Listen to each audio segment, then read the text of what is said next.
Hey everybody, welcome back to the channel.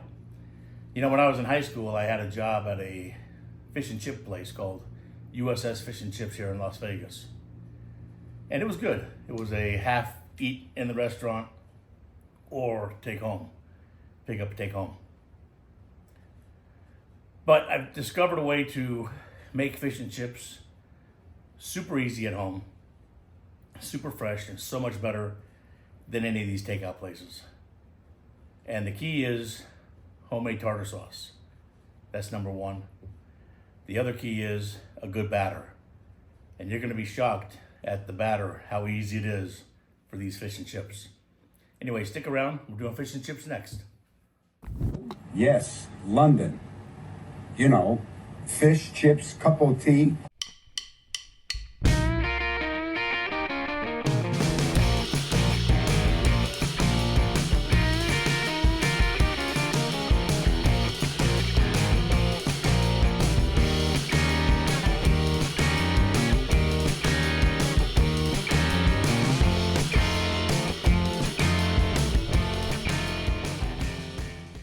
All right, let's get started on these fish and chips. First, we got to get the chips going. I peeled one russet potato.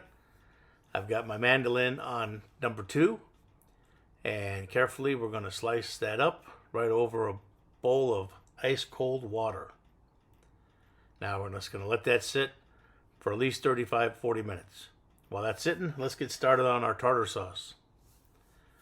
3 good tablespoons of mayonnaise into the bowl. Next, we're going to add a couple of tablespoons of dill relish. Then a teaspoon of dill seasoning.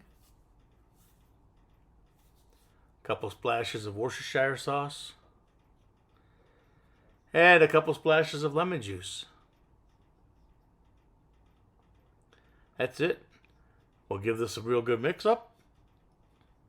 And you've got delicious homemade tartar sauce, better than any restaurant you've ever been to.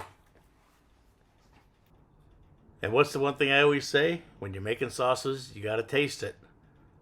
This one needed a little more dill relish, and now it's ready to roll. So we'll put that in the refrigerator until our fish is fried. So the time has come. Take our chips out. We're going to lay them across some paper towels. And then once we get them all layered out, we'll cover them with paper towels and get as much moisture out of them as we can, because water and hot oil do not mix well. So you want to get these as dry as you can before you start frying. So I've got my Dutch oven heated up to about 350 degrees with, I believe it's canola oil. And we're just going to drop our chips right in there, and they're going to cook in about 6 to 8 minutes, or until they're nice and golden brown, as you'll see here shortly. There you go. So we'll get our spider out and we'll scoop those out and drain them. I'm going to drain them on a cookie sheet with the rack. Then I'll quickly hit them with some popcorn salt, which is the best salt to use because it sticks to them instead of that kosher salt is just too big and bounces right off. Now I've got some cod loins that I got at Sam's Club. They're frozen. You can get fresh, but I didn't have fresh, so I used these frozen ones, which are just as delicious. And let's make our batter. That's it right there. Pancake batter. Whatever your favorite pancake batter is that you use at home, that's what we're gonna use. It's so simple. You're just gonna add some water, and you're gonna mix it up. And basically, you're just gonna make it a little thinner than you would for pancakes. That's it. No beer, no nothing. Just pancake batter.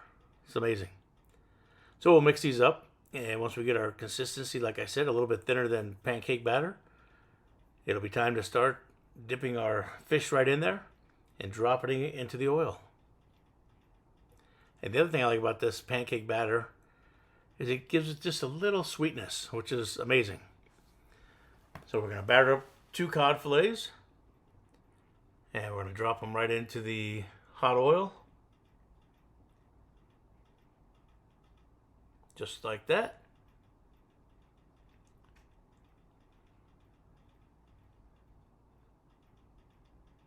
And these took about 6 to 7 minutes. You'll see when they get nice and dark golden brown, it's time to pull them out.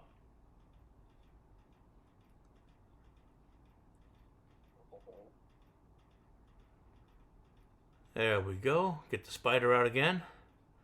Look at that. Oh, that looks delicious. And we'll set those on the same rack to drain. And you have it. Homemade fish and chips. Super, super easy. Super delicious. Better than any place in town. And save money. All right, make these. You'll love them. We'll see you on the next video.